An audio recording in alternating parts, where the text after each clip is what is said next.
How do we analyze Craig Thompson, aka Mini Lad? Well, we could always start from the beginning. One of the boys, a key member of the Vanoss crew, subject of some of the most legendarily hilarious moments in YouTube gaming history, but that's all from the beginning. Remember, Craig is a subject now of a catastrophic downfall. And how this downfall started before the obvious and disgusting crime he committed is to be analyzed further. Born Craig Joseph Thompson, humbly began as a gaming YouTuber in 2011. His playthroughs and his uniquely high and squeaky voice won over many fans and audiences alike. Continuing with Vanoss for 7 years' times and becoming a key member of the growing popularity of the gaming group, Mini Lad was known for his off-key dark humor, stupidly contagious laugh, and all-around extremely eccentric gameplay and commentary amongst his peers. Should tell like scary stories. Welcome to my corner. How may I serve you today? Tell us a scary story, big-nosed Italian man.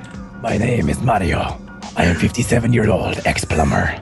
I don't really know where I am, but I will tell you a story. For trade of 1 milk and half-eaten hot dog. Once there was a man.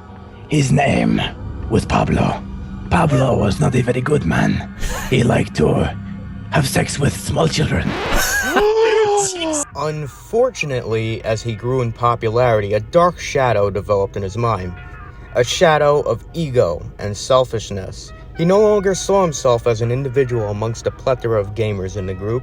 Instead, it formed a new face as someone who was living in a shadow. And this shadow needed to grow and become bigger and bigger and bigger and establish itself. With his newfound fandom, he began to grow self-centered and more self-dependent, so he announced his departure to pursue greener pastures. Unfortunately, he did not do this so humbly. The superiority complex got the better of his more gracious nature, and soon he felt that even if anyone, including his friends, even went so far as to crack a joke about him, they were being insulting, and that didn't sit well with Mr. Thompson. As Vanoss moved on to growing bigger by day, as well as his friends, Nogla, Terrorizer, Wildcat, Basically, and Moo, they've still remained the best of friends, even if they didn't record as often as they used to. At the same time, his solo career was mediocre at best. The only content he had to offer were minuscule meme streams, or basically an over-glorified reaction channel. He still needed others to play off of to make his content funnier, hence his try not to laugh challenges amongst his peers in real life.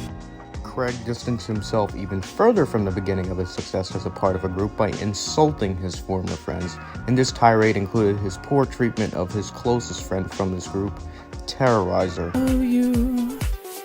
Why isn't Craig in the server? Because he doesn't play with us anymore. He went off and left us, and then started bad-mouthing us, so he doesn't play with us anymore. You can't have it every way. So we play with people who have not left our chat. We have a chat. He left it, and he doesn't want to play with us. That's a question for him, not us. Where Terrorizer, aka Brian, genuinely seemed disappointed and upset by Craig's behavior and betrayal, Craig seemed to appear high and mighty on this fact, but then this invincibility image he created for himself when he made a critical mistake or a critical abuse of one's own power trip cost him his entire solo career.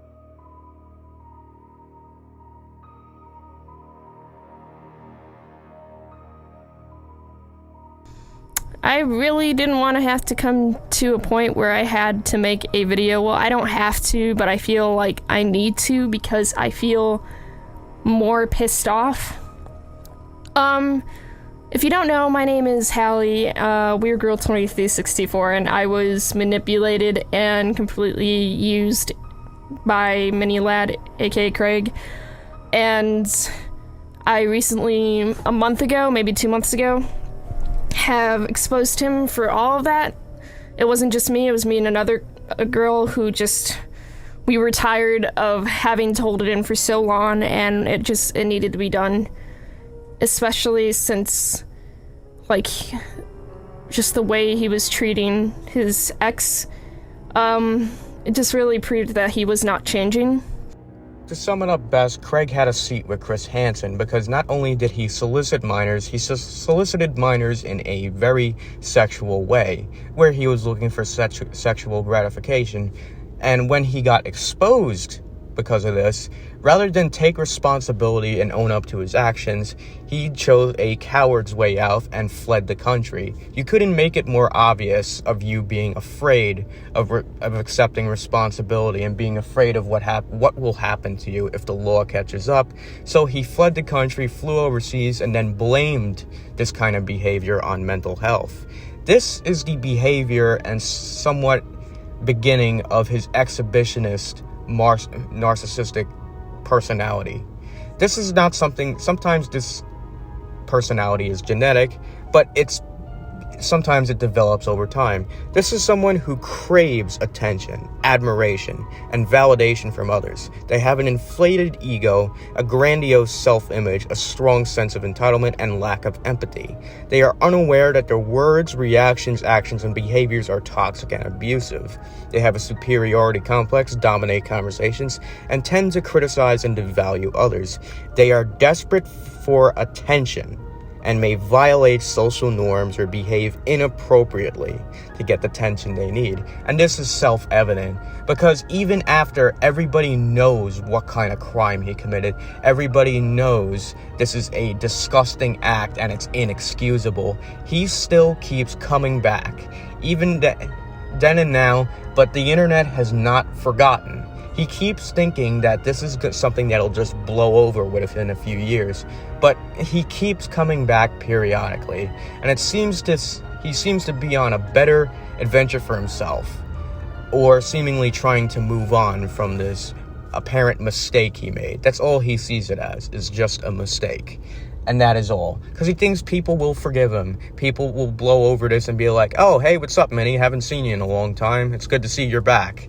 And the problem is, because of his younger audience, this is evident, as they still show support for him and validation, albeit while he just chimes back every now and then. The last time he ever even uploaded was 7 months ago as his most recent video.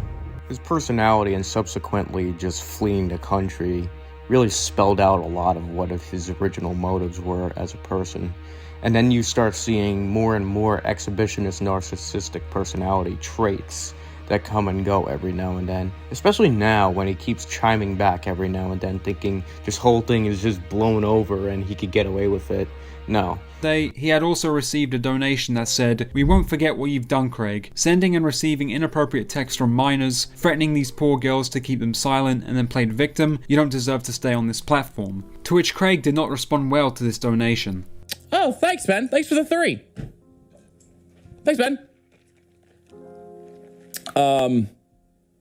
Hang on them? I don't know what you're saying. I'm gonna go. Exhibitionist narcissists usually have the following traits: attention-seeking behavior, grandiosity, lack of empathy, manipulation, lack of accountability, poor self-esteem, difficulty accepting criticism, a disregard for the needs and feelings of others, and a disordered sense of self. They may engage in risky or impulsive behaviors, hence the allegations, exaggerate their achievements to gain admiration, believe they are entitled to special treatment and privileges, and prioritize meeting their own needs, desires, and interests. They may use manipulation tactics to control others, lie and deceive others to avoid responsibility for their actions, and exploit others to achieve their goals. This is very, very evident with the whole allegation response, with how he got exposed, with the ways his friends insult him now and look at him like just a bad fucking cold at this point. And let's reminisce on the trauma of that and by making jokes about it, because that's how people move on. And also how he addressed the allegations in the first place. This is all evident of exhibitionist narcissistic personality disorder. So, what holds the future for Craig now? Well, let's look at his most recent video, I Got Robbed. That's broke over 100,000 views. So clearly he's trying to gain some sympathy, and it didn't work.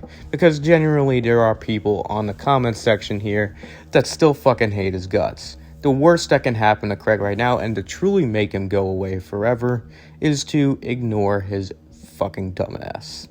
And that's it. Trying to get his whole audience to do that was extremely difficult, but hopefully over time, as they mature and grow and really see that the horrid nature of who he is apparent, and then they'll move on. That's it. That's all Craig needs, is to fucking be forgotten.